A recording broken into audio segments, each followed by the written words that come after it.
Hello, welcome to episode 162 of the Epic Film Challenge to 1,001 Movies You Must See Before You Die. King of New York from 1990, directed by Abel Ferrara. Starring Christopher Walken, Steve Buscemi, Laurence Fishburne, David Caruso, Wesley Snipes. I was really looking forward to this one. The cast sounded great. You know, was made in the late 80s, released in the early 90s. You know, crime movie set in New York. How can you possibly go wrong? Man, this is a disappointment. And I like to kind of joke around, but seriously, it was a disappointment.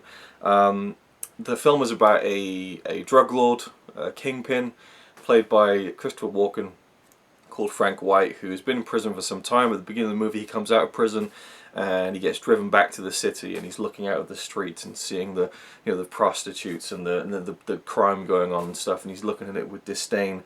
And it's like a quarter of as successful as the scene in Taxi Driver, where Robert De Niro is driving through New York and kind of commenting inside his own head about how dirty the streets are and stuff. It just, you know, the ideas in this film just didn't grab hold of me that much. Frank White is a dastardly son of a bitch. He will shoot people, he will kill people, but in this film he comes out of prison and he wants to keep this hospital going that the government wants to shut down because of money reasons. And he's like, well, I'll fund it. And they're like, but you're going to need like 16 million a quarter. He's like, well, I'll make it. I'll sell drugs and all this kind of stuff. So his motivation is kind of like a Robin Hood kind of thing, you know, making money from drugs and then giving to this I think it's a children's hospital or something like that. Yeah, it's a good motivation, but I didn't feel it. I didn't feel it. And then you have some characters who are cops, Wesley Snipes, David Caruso. They're frustrated because Frank White has got all this money. He's a known criminal. He's just come out of prison and he's still involved in all this drug business. And some of his the guys working under him, they get arrested, you know, and they're red-handed. They're going to jail. And Frank says, "We'll get him out on bail. You know, $1 million apiece." He gets him out of jail within 10 minutes. So the police are so frustrated because they're doing the best they can to take these guys down, but they have the money so that they can't take them down. And there's a scene where David Caruso's character is like, you know, we earn like $36,500 a year to risk our lives every night of the week, and they get to go free. You know, he's the king of New York. He can do whatever he wants. The only way to stop him, and he kind of insinuates, is to kill him. And I didn't buy that either. Like, I liked the idea that the cops are so frustrated they can't take this guy down, but to want to then kill him? I don't know, unless David Caruso's character had like a personal threat against him, like Christopher Walken's like, I'm going to kill you kids, you know, then maybe I could see it. But also, he says this in front of his bosses of the police, you know, it would ruin his life, you know, he would become what he hates by being a murderer, and he would lose his job and go to jail. Like, it just seems so stupid to me. And so I couldn't get into any other characters. What did you think of the film? Well, when you phrase it like that, it became even worse for me. Yeah, like, because surely they knew about the hospital as well. But, I mean, and it's just like... That was the only interesting part of the film to me, was that these cops had this dilemma of a guy who was so powerful that they couldn't take him down. But instead of trying to, you know, think of a good way to nail him and to set him up maybe, they just said, well, we'll kill him. Yeah, you know, I didn't even get that impression of it. Like, what you got there, like them trying to get him, but they couldn't, and the only way was to kill him. I didn't get that. Yeah. When was that phrase? Well, no, he didn't say it, but he said. I didn't get it. You did. Well, he said. So it was badly. He said to his boss, he said, "There's only one way we can get Frank. We can make it look like it was a gang if you want, you know." So anyway, and how stupid to say that to your bosses if that was what you were planning as well. Now, for me, I felt like the whole thing sometimes tried to be a parody. I don't think that. Yeah, there was just parts of it where it was just funny in a way. Right. Okay. And then I was like, is this supposed to be funny? Yeah. I didn't know what kind of movie I was watching. No, well, the character that Laurence Fishburne plays, this drug dealer, and he works under Frank White. Very... Morpheus. Yeah, Morpheus, right. He's very cartoonish. Yes. But I thought he was hilarious. I loved the scene where he goes and orders some stuff in a chicken restaurant. That's one of my favourite scenes. I found it to be really funny and entertaining. I don't think that was meant to make the film a parody in any way. It was just part of the flavour of that world. So he was probably my favourite part of the film, you know, and I don't know, Christopher Walken, he kind of, at times he was very good, at times I just didn't believe the character, I just didn't work for me.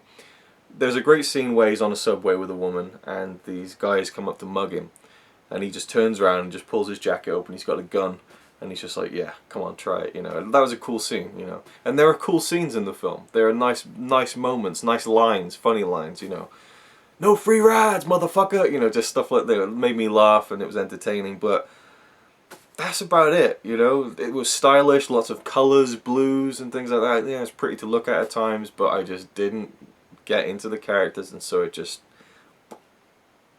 you know. Anything you want to add, really? I mean, I've been talking a lot, so. Con Air guy, the guy who's in everything. Steve Buscemi. I only saw him once. Yeah, like Steve Buscemi. I was like, oh, awesome, and he's in the one scene. Oh, that's who you mean, and that was it. It was one scene. We have Gus, Giancarlo Esposito's in the film, but I mean his character is pretty much doesn't really have any lines in it. But it was nice to see that he had a scene where like they're moving barrels of drugs, which, you know, it's kind of a funny link to Breaking Bad in some way.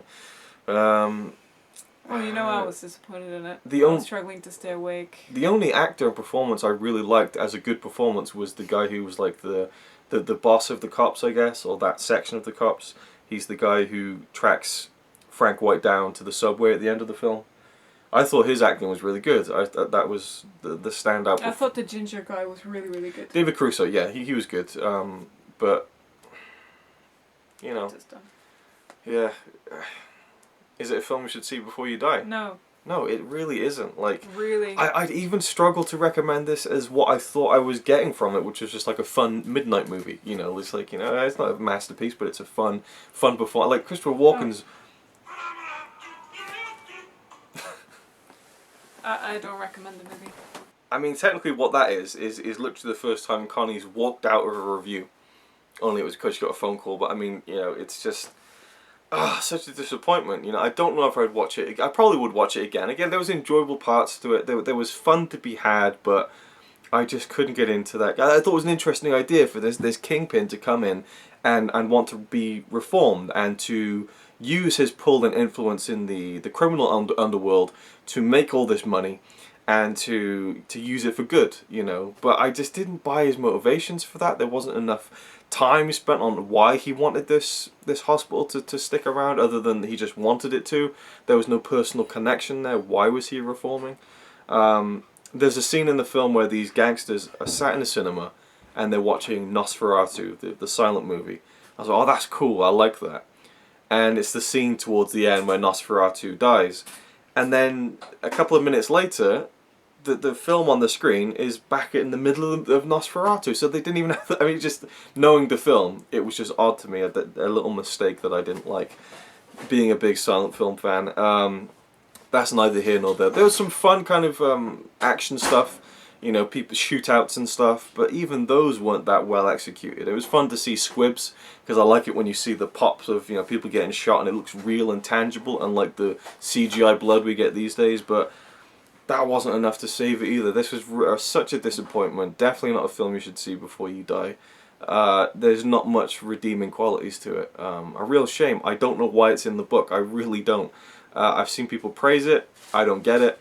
I could understand you enjoying it more than I do, but to say it's a great film, you're not going to sell me on that one. So again, it goes back to films like Eternal Sunshine of the Spotless Mind, Shaun of the Dead, or, you know, The Great Dictator not being in the book, and yet this is, it's like,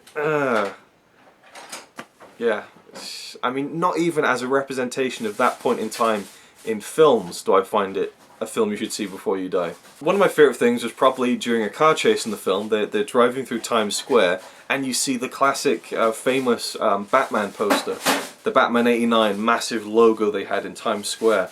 You get to see it, which was really cool, because obviously they filmed it in 1989. But yeah, when one of your favourite things about a film is seeing a poster in the background for another film, probably not a good sign. So yeah, I know a lot of people like it, so don't kill us, but it is what it is. Thanks for watching, and we'll see you in the next one. I'll see you in the next one, because Connie's left.